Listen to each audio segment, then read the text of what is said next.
بسم الله الرحمن الرحيم. السلام عليكم ورحمة الله وبركاته. اللي في الصورة ده طبق مشهور جدا في أسبانيا، اسمه بيية، أو بالعربي بقية. بقية يعني كانت أكل الفايض من اليوم اللي قبله، فبيحطوه مع بعض في الطبق زي كده، وغالبا بيبقى كله حاجات أسماك وجمبري وقواقع وحاجات زي دي. فاحنا كنا عارفين كده لما رحنا زرنا يعني اسبانيا من حوالي 10 سنين. بس انا مش بحب السمك قد كده، يعني ممكن اكل نوع او نوعين بس جمبري، ممكن اكل قليل قوي قوي قوي. ف وكمان مش كده وبس، انا ما بحبش اكل الا الاكل اللي انا متعوده عليه برضو بره. بره مثلا بره امريكا.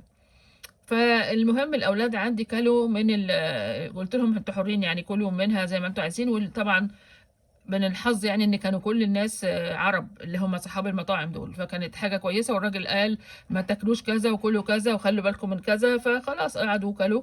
جيت انا هتاكلي ايه يا ماما؟ انا قلت لهم ماليش انا دعوه، انا عايزه اكل شاورما. الله، طب ما احنا كنا بناكل الشاورما ديت عندنا هناك، وعندنا بقى مدينه كامله مليانه. قلت لهم ماليش دعوه، هو مكتوب على المحل ده شاورما وانا هخش اكل فيها. فدخلنا، فطبعا لا علاقه لها اطلاقا بالشاورما ولا طعمها ولا اي حاجه. وهم قاعدين على الترابيزه عمالين يصغروا لي. وبعدين بعد كده واحنا خارجين بقى لقيتهم هم التلاتة خلصوا بدري وقاموا وقعدوا كده وحاطين مربعين ايديهم وقاعدين بيصغروا ليا وكده. وقالوا لي، ومن ساعتها ما رضوش يخلوني اروح معاهم اي سفرية بقى تانية بيروحوها. بس يعني الحمد لله على كل حال.